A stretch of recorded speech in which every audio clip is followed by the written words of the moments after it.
work of Alcazar and Rivera. Now these were two Jesuits that are starting already way back early, and before the 1600 already. Rivera and Alcazar were already commissioned to penetrate, since the infiltration was very difficult in the days through the Reformation. They can spot an infiltrator very easily in those days because the struggle was face to face with the Vatican. Then Roman Catholics and the Inquisitors, they have a hard time trying to infiltrate the Christian churches, even in Spain, where it was underground completely. They have a hard, difficult time, and there was a very fearful thing to infiltrate. Then nevertheless, they did it. They did infiltrate, and this is how they find many Christians worshiping the Lord in underground places. Now, through infiltration. But in these cases, they were not commissioned under the stream of an induction, as I was under the stream of an induction. Rivera and Alcázar, they were to work, and then later Lacunza. There is more, but I will mention these three, the most important ones, in dealing with one special area, prophecy. They were assigned to deal especially with prophecy, with the purpose to do two things at least: to cover up any prophecy relate to the origin of the Antichrist, relate to the Antichrist, and relate to the papacy, relate to the Antichrist. And second, to cover up any idea that the Roman Catholic institution was never a Christian church, as I pointed out before. What that means is to make possible in Bible commentaries and church history that the Roman Catholic institution always will appear as a Christian church following apostasy, and then we need a renewal. That was the idea that Rivera, Alcázar, and Lacunza tried to trace. Among other things, they tried to implement the idea that most of the prophecies of the book of Revelations were already fulfilled by the time of Nero. Yeah. What that means is that don't worry about prophecies today, don't worry about the Antichrist, don't worry about a one world government, don't worry about nothing like that. Yes, that's correct. Walter Martin has been, and confessed by him, as a matter of fact, I could mention that I have a debate already with Mr. Martin, I have already a debate with Mr. Gary Metz, and I took them both by surprise. I took Mr. Gary Metz on radio by surprise. I not only persuade him, I force him to answer these accusations and these slanders. And then I took immediately Mr. Walter Martin in Anaheim. And both gentlemen, they were not looking really to meet with me. They were trying to avoid, if it were all possible, that confrontation that I did have with both. We have tapes of these confrontations and these debates. And then Mr. Walter Martin, he himself, even so that I knew his name in the list of very confident persons by the Jesuit order.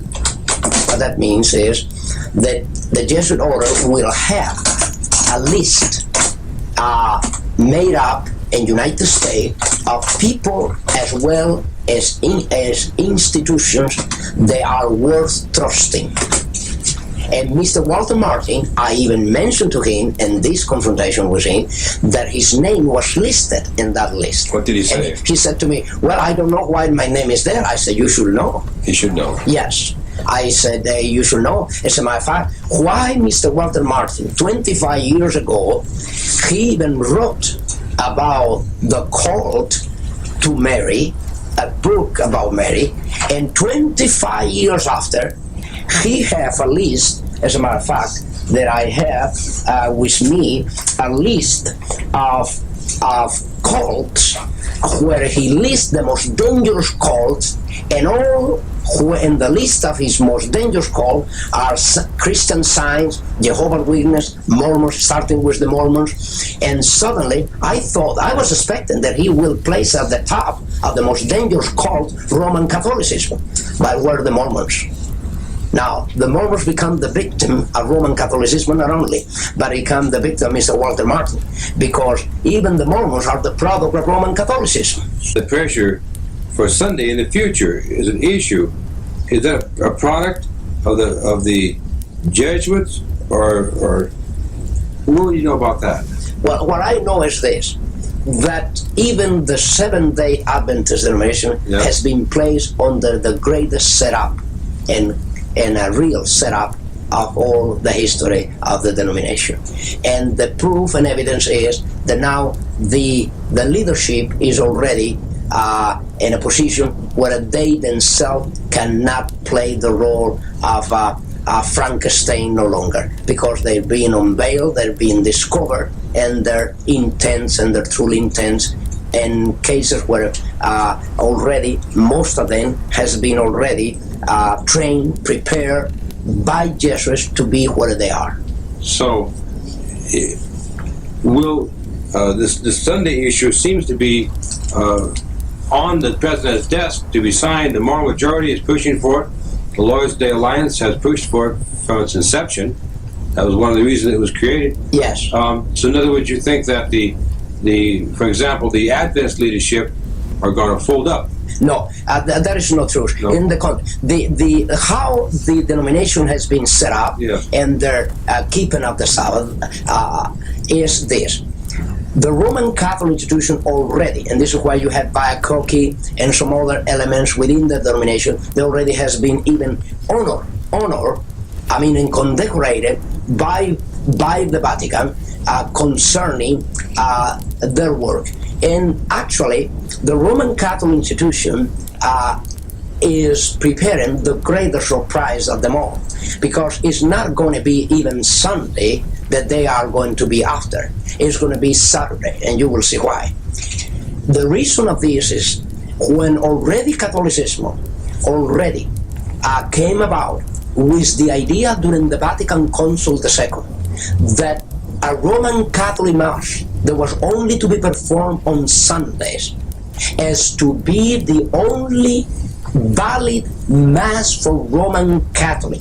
Even if they go any other day, Saturday, Friday, there was no valid a Mass for their obligations. Now, during the Vatican Council, the second session, suddenly the whole picture changed, and you know what for.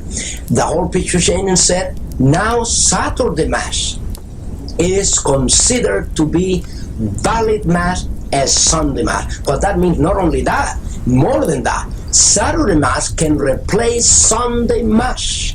But it's the Protestants, yes, not the Jesuits that appear to be pushing for the Sunday, for national Sunday law. Yes, actually, this is to trigger a reaction to really make you for a cover-up. The issue here is not even Saturday, is not even Sunday. The issue here, whether it's Saturday or Sunday, the issue here is the person of the Antichrist.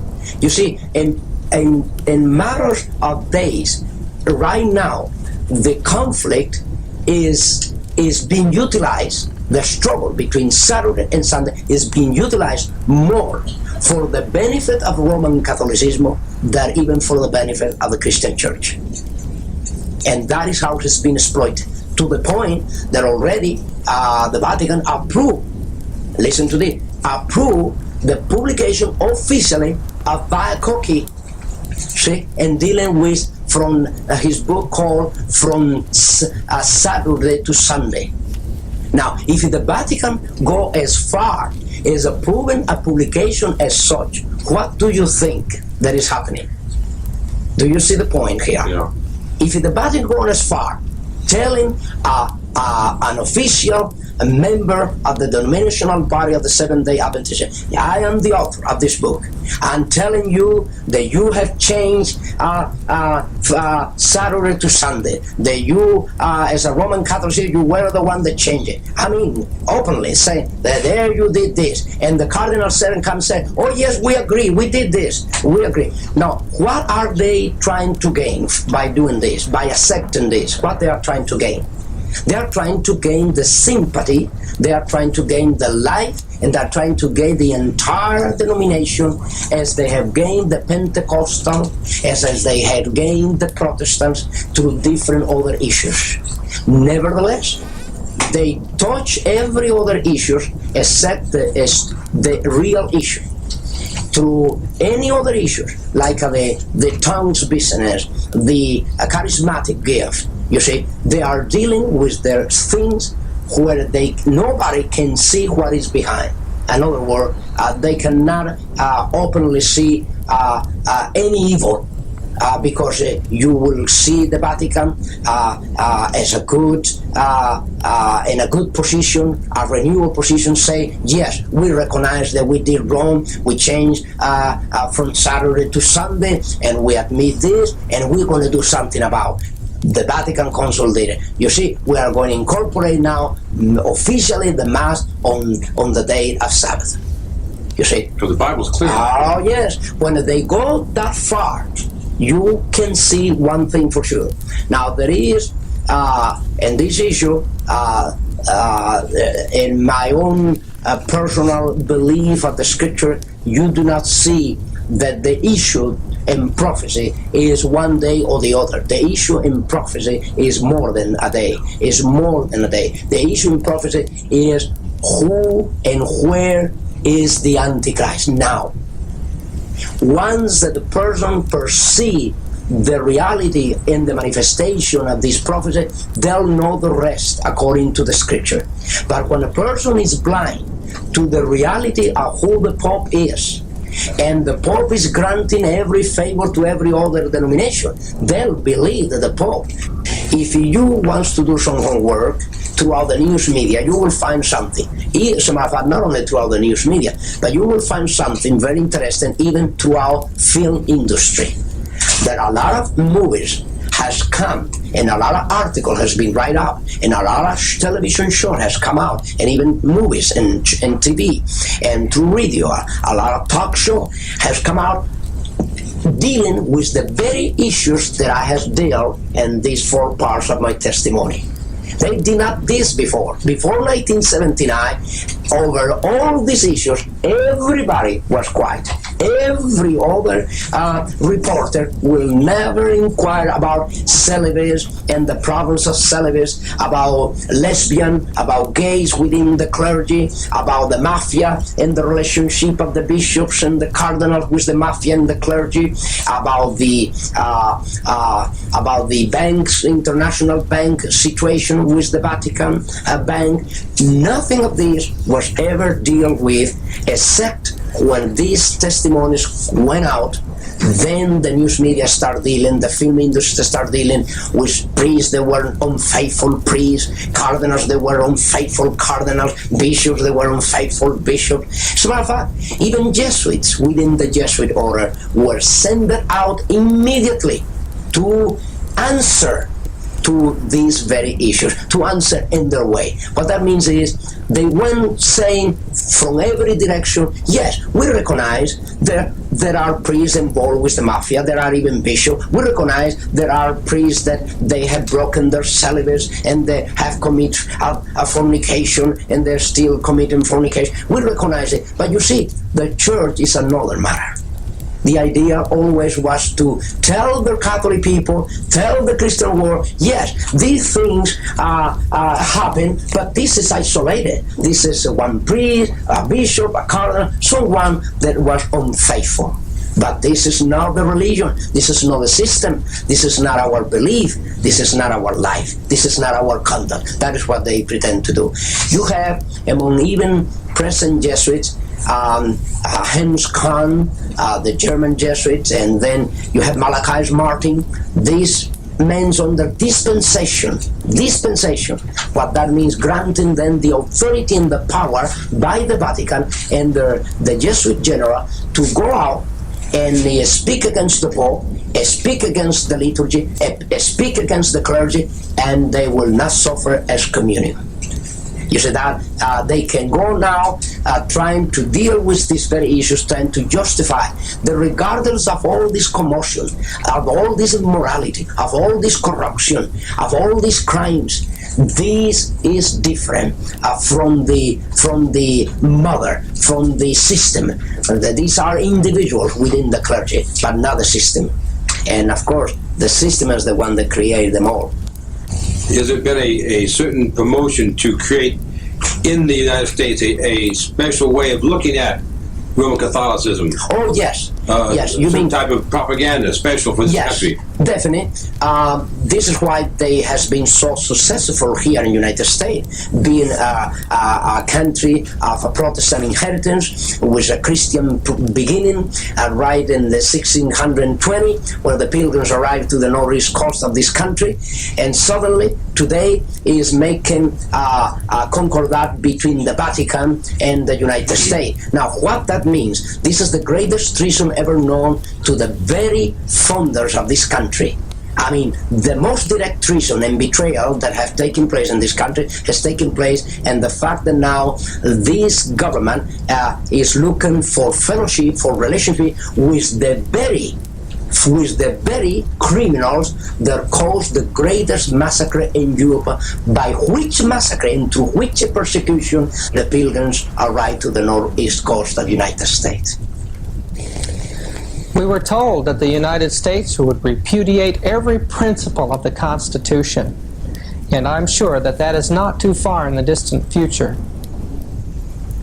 You know, an integral part of the papal policy was an organization called the Inquisition during the Middle Ages. It began in the 12th century under Innocent III, which was the most powerful of all the popes of that time period. The purpose of the Inquisition was to seek out heresy and stop it, but it used some very unorthodox methods. One of those methods was to force certain confessions out of Christians or others, and with those confessions use them to form public opinion, to raise crusades, to destroy the primitive Christian church. Crusades went out that destroyed people by the millions. We'll not know how many until the Judgment Day. But the Inquisition, the Catholic Church said, well, yes, there was an Inquisition, yes, we destroyed people, but it was part of the barbarity of the times. Others did it too. But of course, she claims that she's changed today, and Protestants are believing her. But you know, the Inquisition still exists, and it's actively being carried out. Beneath many of her large churches today are instruments of torture. I want you to listen to the testimony of Dr. Rivera as he begins to share with us about the Inquisition today.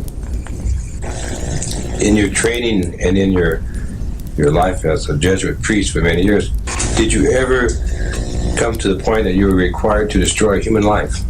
Definite is part of the oath and induction of any Jesuit that come under the oath and induction, and perhaps you care to know that I have revealed a great deal of this in this booklet after Alberto came out, the first part of my testimony, dealing with my minor seminar and major seminar as we went through these questions. And now you have in double cross, it is a revealing, at least a little part in these pages here, page, let's see, this is 12 and 13 at least, you see there is part of the oath and induction that I was taking as I swear to take the life not only of kings and princes and governors and mayors and senators and congressmen, but even my mother or father or brother or sister, whosoever, come to be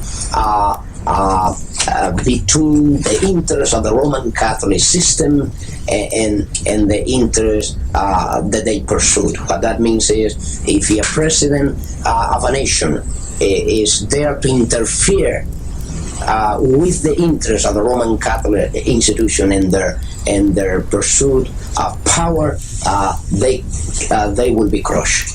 They'll actually, we were granted, I was granted that authority, that power, to exercise that authority, that power. That when any individual, whether he is a child, whether he is a woman, whether it's an elder man, whether it's a boy, whether it's a girl, whether it's a king or a queen, regardless of who the person is, when that person, that city, that nation, this country oppose to the goals of the Roman Catholic institution and interfere with, that already called for disaster. What would you say has happened to the Inquisition? You know, right now we don't see inquisitional tribunals, but we know that the goal of the church is still the same, and the engine of the Inquisition was set up all over the world. What's happened to that particular department of the church? It's still in force in one way or another. He said to this fellow, if you weren't a Catholic, what would you be? He said, the big Monsignor Segura said to him, said, if I wasn't a Catholic, I'd be a Seventh-day Adventist. And he said, Charlie, if I could get out of being a Catholic, I'd be a Seventh-day Adventist tomorrow. Is that right? And he said, Charlie, he says, I advise you, if you can, to be a Seventh-day Adventist and join you. And then just a short while after that, it was the time when in the spring they have Good Friday and they don't eat certain things and meat on certain days, and they were having to go way out in the morning early and leave to their work, and so they had a special concession of the Chinese cafeteria that he was in, or restaurant, that he would come down at 4 o'clock in the morning and fix their lunch and give them what they wanted to eat. And Charlie Hibbard says to him, said, why don't you order yourself up a good beefsteak like I do? You know there's nothing to that. He says, well, he said, I mind to, I will. And while he was ordering up the beefsteak, he said, I don't know, I feel funny about this. And he went ahead and they ate the beefsteak, and he had his half gone when 3 big dignitaries of the Catholic Church marched in to find him and tell him about some of the work they had to do. And when they left, Charlie Hibbard looked at him and he said to Charlie Hibbard, you don't know what this means to me. He says, I'll catch hell for this. And he says, I used to be the head official that did the punishment for the folks that weren't living up to what they're supposed to. And if you go back to the great big churches in New York, you'll find way down deep in the basement where the corners are cut off like corner cupboards would be. And I was the one that took the people that was sentenced and changed them in that corner, brought 1 brick and 1 trowel of mortar each day and their meal until there was 1 opening for 1 brick. And I put in the last brick and the last trowel of mortar. And behind there's many skeletons. He says, you don't know, Charlie, what this means to me. I was the chief executioner for that deal. And me to eat beefsteak like this, he said, I'll hear from this in a few days. He says, I'm from that tribunal back there. And said, you wait and see. In a few days, he got a notice that he was to appear before the tribunal in New York. And when they left on the train, he said, Charlie, if I live after this, said, if I live, I'll send you a card, greetings for your birthday. The card never came. I could tell you stories like this by the hours. So the Inquisitional Tribunal is still active for Roman Catholic people? It's still active, and it is for people that are not Roman Catholic, if they get a chance to, without too much publicity that would damage them, their work and their cause. Now in Mexico they opened up the cloistered convents and turned some of them into museums, so tourists can see the torture implements that were used on the nuns. And I imagine that in backward countries like Mexico and Spain and some of these areas, this type of thing keeps going without interruption then. It's still done in America to some extent too, in the United States of America. Yes, and I've seen in some of the basements where they're building some of their churches where they're preparing to put some of those things in. They actually have cells and things underneath. They have cells underneath, way down, not only 1 story, but stories and stories below.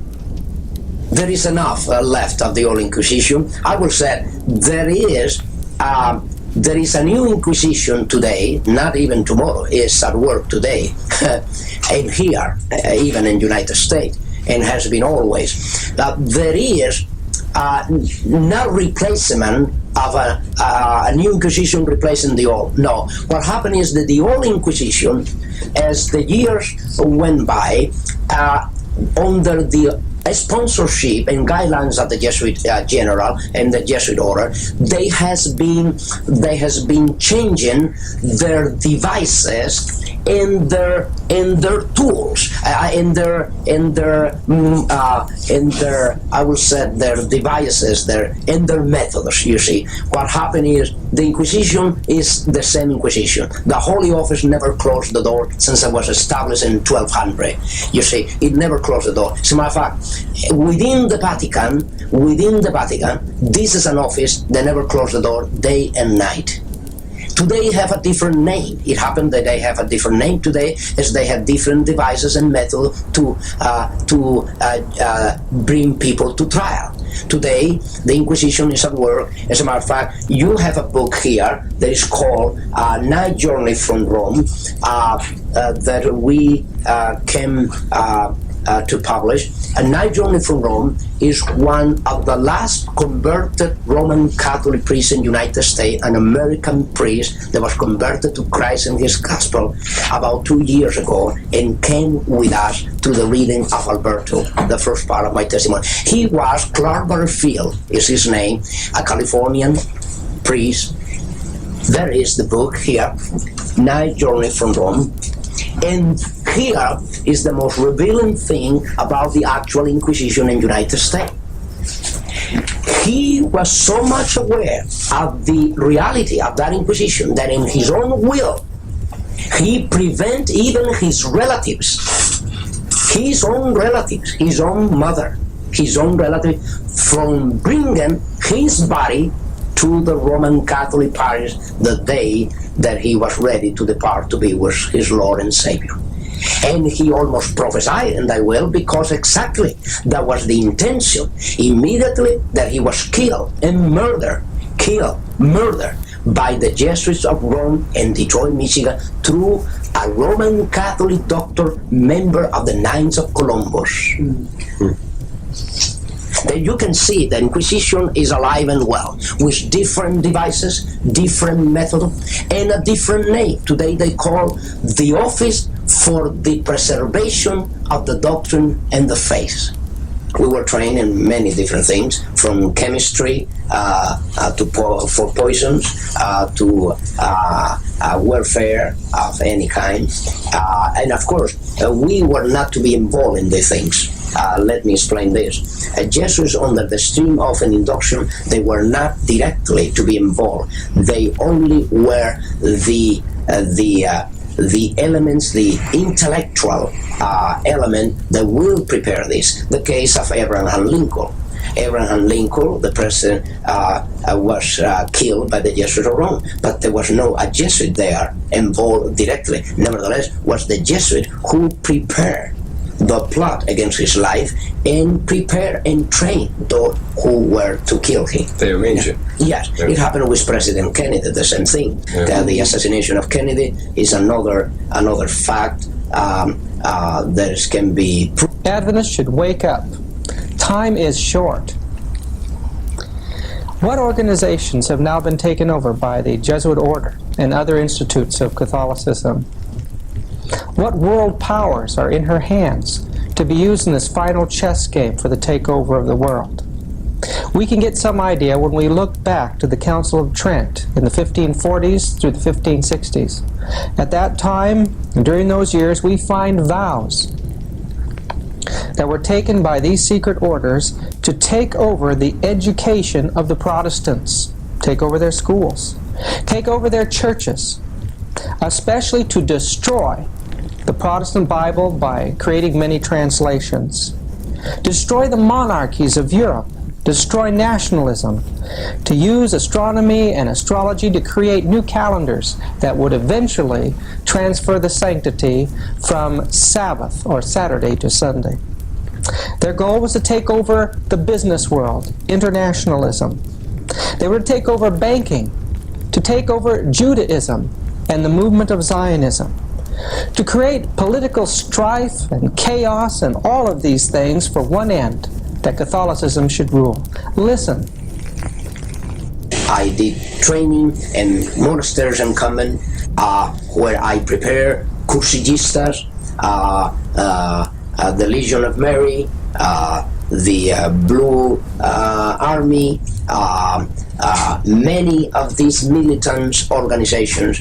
I train and prepare how they can become Baptists, how they can become Adventists, how they can become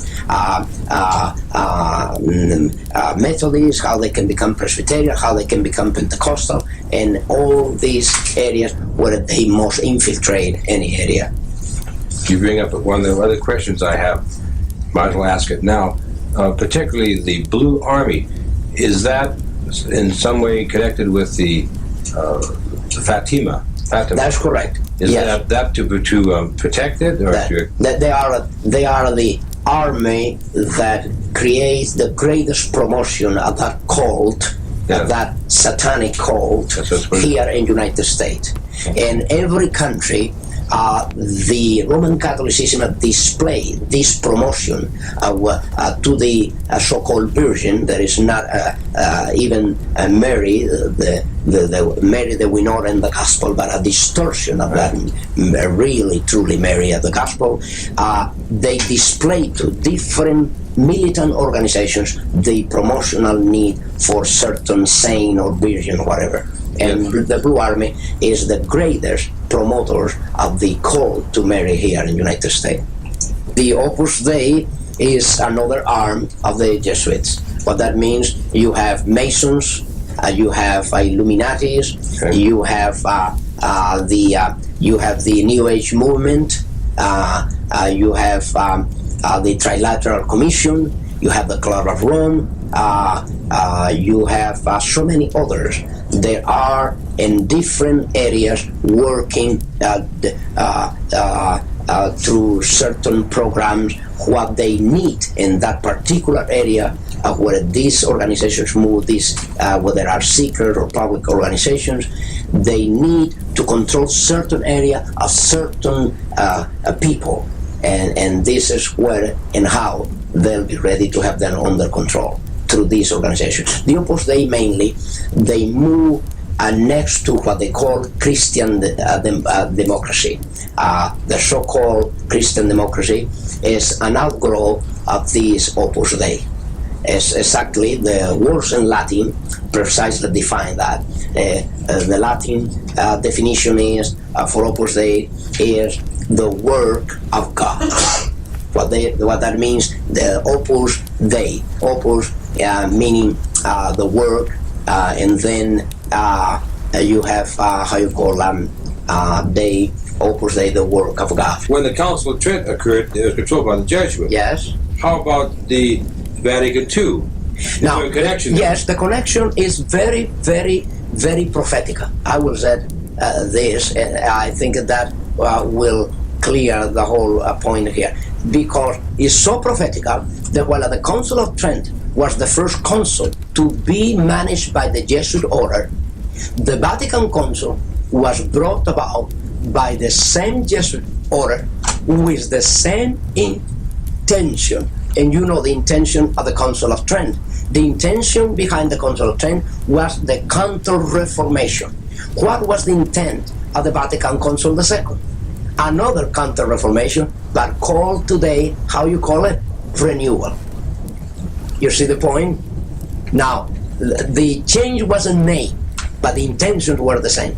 Yes. See, more sophisticated today. Yes. You see, the Counter-Reformation was taken to the Council of Trent. That was the entire Counter-Reformation was performed by the Council of Trent, decrees. Then through that time until today, Vatican Council II came about with the idea of renewal. That means another step forward, and the final, I will say this is the final stage of a Counter-Reformation. Now, how about the charismatic movement? What's the connection with that? The charismatic movement is serving the purpose, as we said, of one of the many issues. as we said about Saturdays and Sunday, they'll pick up every issue with different denominations. In the case of the charismatic movement, they pick up the charismatic movement because one factor: they could not bring under subjection the Pentecostal denominations. They couldn't. They could not. Even when they went to the ecumenical movement before, from 1945 down to our day, since this already starts. As a matter of fact, if you want to know, the World Council of Churches started financed by the Jesuits in Europe in 1945, after the end of the Second World War already, or by the time that the World War was to end. Already the Jesuits were at work trying to unite all the Protestants in Europe. And that was the origin of the World Council of Churches and the ecumenical movement. Today, the charismatic movement is serving that purpose. Where the Pentecostal could not be bring into the ecumenical forum, they brought it through the exercise of charismatic gift. We were on the way back from London on a jet plane, and there was a man dressed in a uniform like the Catholic priests wear, and he was conducting himself not like a priest you'd see in a movie, very friendly. He was a very sophisticated type man, and people could sense that. And I never thought I'd see him again, but in Baltimore at the airline station where the baggages come off, well, I turned around and there he was next to me, and I just turned to him and said, "Hello, friend, are you a Jesuit?" And he says, "Yes," with a big smile. You see all of his teeth, and he was very happy with himself. I said, "Well, listen, I'm very interested in the Jesuits. I've read some about them, and what would you think about the Council of Trent, and what was invented in the Council of Trent, and the infiltration of the Jesuits into Protestantism, and the use of the Jesuits through organizations like the Illuminati, and the futurism theory, the secret rapture that they invented for the Protestants." And I talked to him about a lot of those things, and he had a metamorphosis take place. His face became rigid, his smile went away, and he looked me right in the eyes and he said, "You know quite a bit, don't you?" Like he never expected it. And I told him that I was one of the Protestants that got away, and if he could realize that if somebody like me knew those things, just imagine some of the other of God's people that know those things and are willing to tell anybody about them. And it was an amazing situation how that man's face changed, and he thought he was like in one identity, but all of a sudden he realized that these dark secrets of theirs, they're being found out, and I'll never forget that. Would you consider that Jesuitism to be an occult secret society? It is an occult secret society from the point of view that the Jesuit order, what you know of the Jesuit order and what everybody knows of the Jesuit order, is not the truly Jesuit order. What that means is even the Jesuits within the Jesuit order, they all are not knowing the secret society, the inner secret society that they are surrounded by. Spiritualism and the papacy is as close as two fingers are on your hand. One cult that started from Fatima, okay, the cult of Fatima, the Roman Catholic cult, seems to be antagonistic to the rest of the Roman Catholic Church. Seems that they believe that the Pope that's in now is an antichrist. The whole thing is that Satan gets as many people as he can on his side, and by starting something else up, he can get more. Oh, I see. And he starts first one thing and then another. That's why he's got so many churches and so many cults and so many this and so many that. What he can't get one person on, he gets them on another. Mm-hmm. And the biggest thing that he gets most people on is TV. Satan has all kinds of organizations. But the Catholic Church is his one biggest, most extensive organization that there is in the world. Yeah. He has these others organized to take care of things, but and in some places he works, even destroys himself to make other things work out. for himself. What's the connection between Jesuitism and communism? Well, that's a long story, but really, communism was really started by the Catholic Church, and the Pope himself is allied with them and a communist himself. They sent some Jesuits into a little town where they wanted to start Catholicism. Now this I learned from E.T. Babienko that worked with me on a lot of detective work that I did. And E.T. Babienko told me that after they had no success for a short while, they substituted the place with twice as many Jesuits as they had in the beginning, and after years they got nowhere. So they said the only way in the big meetings in the Vatican, where the headmen all meet, they said the only way we'll ever get anywhere in putting Catholicism in Russia is to take away the children from the parents and do away with the Greek Orthodox Church by training the children otherwise. And in their brains, this was all formulated, and they decided to put communism into Russia and to put hard-boiled communism, which is Bolshevism, and later bring it on to a de-Christianized Christian Bolshevism. So the connection between Zionistic Judaism and communism then is, would you say that's a fraudulent story? Yes, to some extent, and yet they use the Jews wherever they can. So the Roman Catholic Church utilizes Judaism. They utilize anything and everybody to bring their means to an end.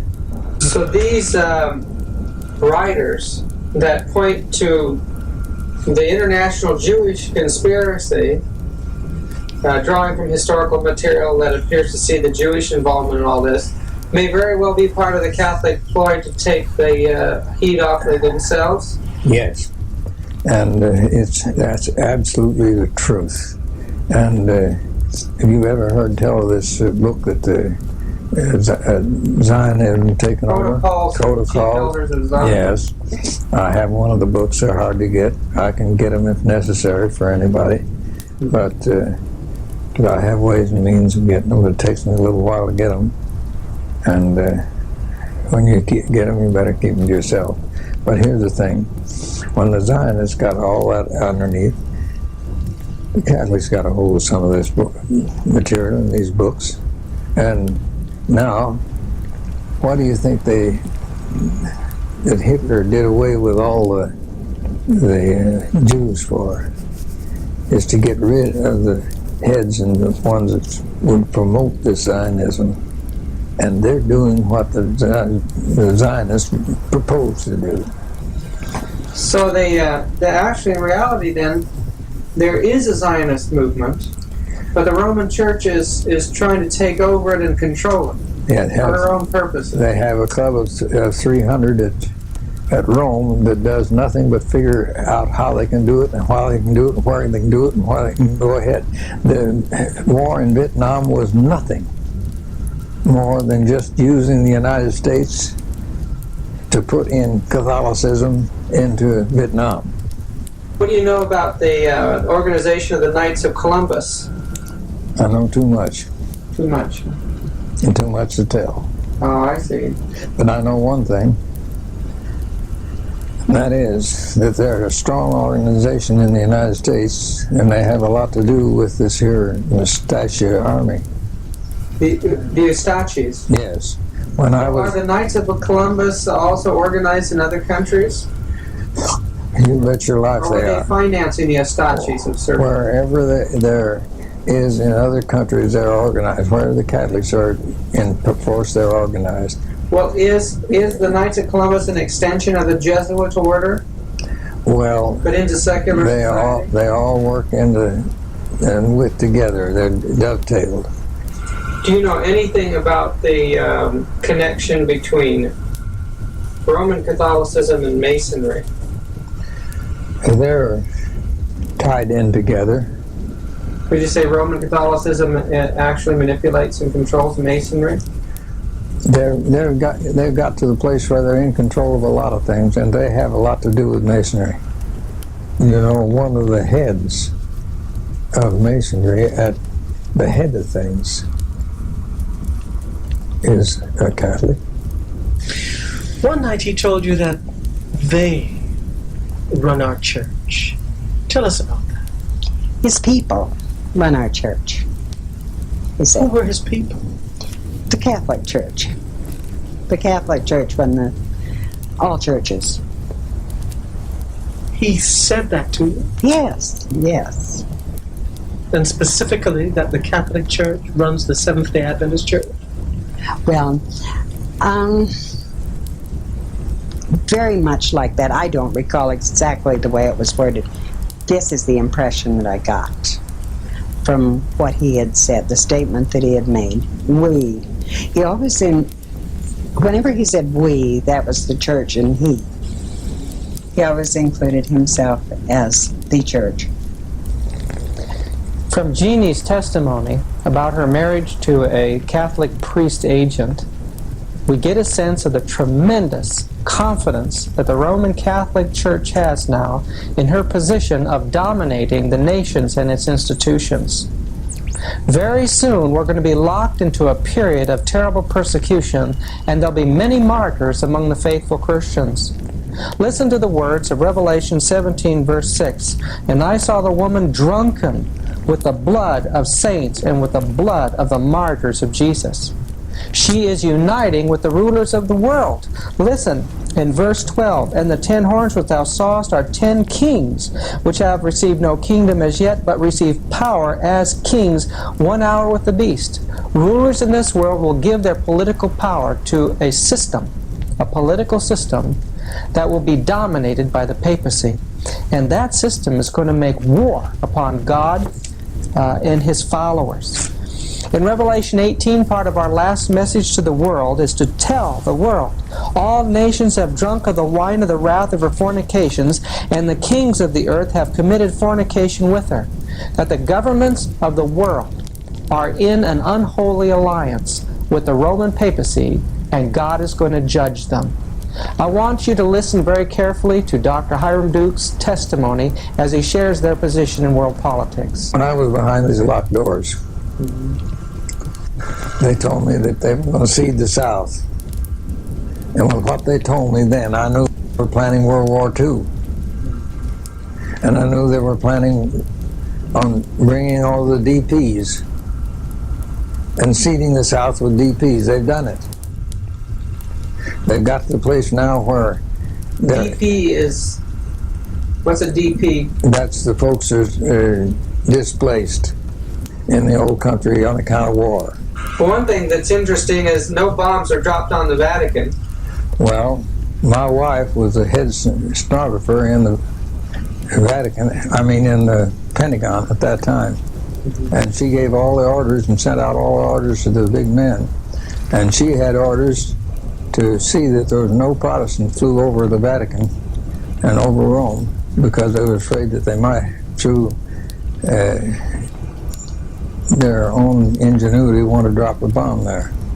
Are you aware that the head immigration authority in Germany was a strong Catholic, and that he let the men in that were trained in New York for the hoodlums that went over to do away with the Tsar and his outfit, and they were shipped by him into Moscow by getting one of their men into Moscow and shipped in boxcars, and this fellow in Moscow that got in there ahead went and opened the padlocks off of boxcars and let them out, and they went right up and did away with Lenin and Trotsky. Yes, sir.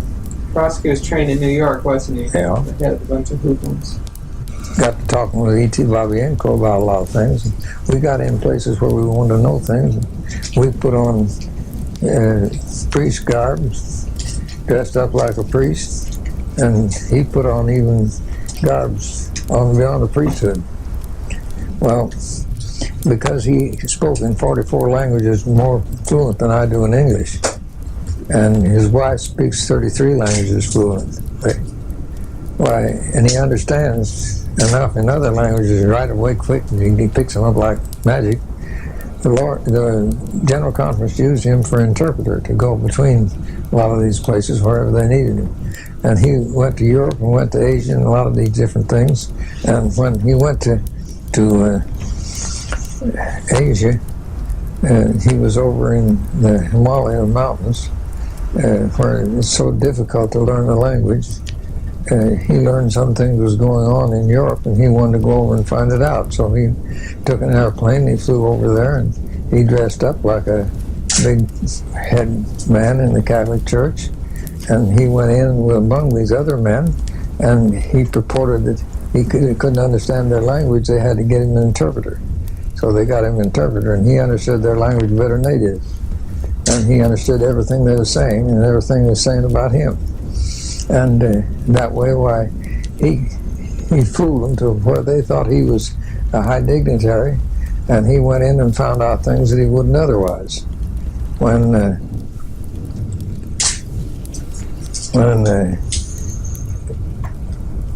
he found out when he went to Europe that they were planning on getting rid of the Greek Orthodox Catholic Church. And one reason they tried with the Illuminati tried to put a bank in Russia, and they couldn't get the bank in Russia because the fact that the Tsar was too smart for them. And so they said, well, the only thing we can do is do away with the Tsar. And what years was this? well, this was way back in the time of before the World War I.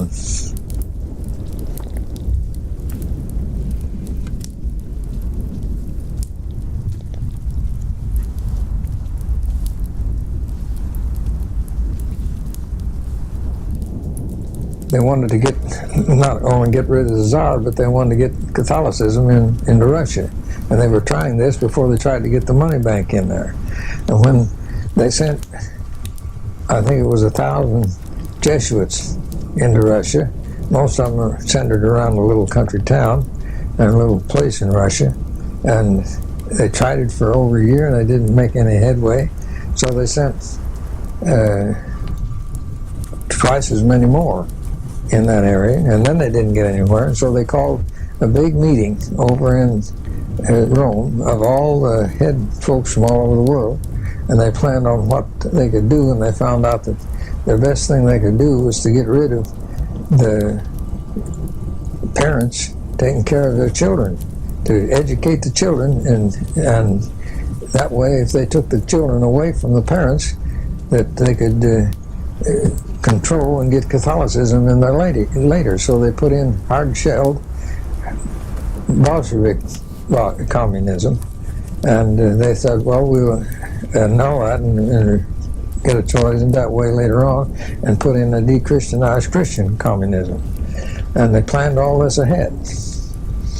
And he learned this. When he got this information, and they found out that they'd done this already, and that they take the children away so that they could imbibe communism into the children and take them away do away with the Greek Orthodox Catholic Church.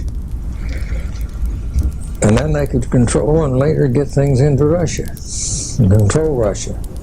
And they'd do away with the Tsar and the government and the whole works. And then they planned on doing it in World War I. They dined, wined, and educated 300 hoodlums in New York to do all this, and to go over and take over the Tsar and take over Russia, and put this Bolshevism in Russia. Well, when they got it all ready, they had already gotten their man. The first president that they really put in was Woodrow Wilson, and they had gotten him in office, and so they told Woodrow Wilson, you tell England if she don't let those men in the ship that you've captured go on into France and things go on through, that we won't bring the United States in or won't do anything for you, and you'll be out of luck. And so immediately they let the ship go on into France and it went into Switzerland, down into the dark forest, and the head man of migration was Catholic, and he loaded one of them on the train and got him into Moscow through one crook or another. And then when he got him into Moscow, he loaded the rest of the 300 with all their guns, ammunition, and money, $20 million in gold, in boxcars, and sent them in there. When they got there, this fellow that was in Moscow opened up the boxcars that they were sent to him, and out they come and went right straight up and took the Tsar over, and they were scared for a long time that they weren't going to make the grade, but they did. And communism was in Russia. Now, after they got that all done, then this fellow decided there's something going on, and I'd like to know a little more about some of these things. So a little later, he went over to a new part of the Balkan states and went in dressed up the same as he did before. And he found out that they'd called the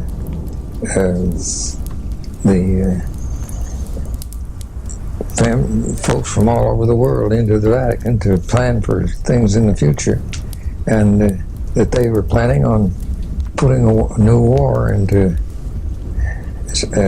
Second World War, and that they planned to put Hitler in to do it. And he found out the reasons it was all done and why they had it when they did have was that the young folks in Germany were falling for Bolshevism and communism, and the young folks in the Catholic Church in Italy were doing the same. And they said, well, we've got to put something in there that's as near like it that they'll fall for and control the situation. And so they finally, after considering a lot of things and so forth, they said, we've got to do something, because something got to be done. They put out a magazine among these young folks to stop them from turning Bolshevik and communist oriented, and it was so bad that they decided that they'd have to do something, because Russia put out another magazine that told way back before this they had controlled another country with the same kind of government, and it was in such and such books and such libraries in Europe, and they printed what was in the books and in these magazines. It had such a percussion that they said, we've got to do something else, we've got to control the situation. So they said, we'll put in Nazism in Russia that was born in their brains, and fascism in Italy, and we'll pick our men, and they had Hitler picked, and his face altered to do the job. They sent money. What do you mean by his face altered? Well, they altered his nose and different things. Oh, really? And then they picked Mussolini for Italy, and they sent hundreds of thousands of dollars to begin the situation, and it went through the Swiss banks into Germany. I know of that, and from what about E.T. Babienko told me. And when they got the whole thing started, it was all planned, fascism, and that's how Hitler got to be head of the German army. What about all of his occult interests? Well, that's all planned. Northern European race stuff, Hollow Earth and all that. That's all invented stuff that they worked out together. This Mein Kampf that he was supposed to write was hired to be done by a man in England, and he never wrote it at all. And as far as I could learn, and Babienko could learn, and then they went through with the Nazi works in World War II that you all know about. And now we have a breakdown in the communism. It isn't the old Bolshevik communism, and Catholicism is being put in Russia, and our work is going forward because they couldn't let Catholicism in without letting us in, and they're still holding down on things. But they're using Catholicism to gain control of the whole world. Over 50% of the world is communist today. I'll tell you something else that you might be interested in, and that is that when Woodrow Wilson was put in, the Catholics brought in enough Catholics from Europe with the understanding that they were to vote Democrat to throw the election for Woodrow Wilson. It's a pity to have even to say that at this point in the history of the United States, in the history of the presidents, has not been other president from the time of President Washington, that was the first president to be utilized by the Jesuits. If you were not aware of that, President Washington already was initiated by the Jesuits to bring about the first communication with the Vatican ever known in this country. From there on, President Reagan, to all this time, President Reagan has come to fulfill the greatest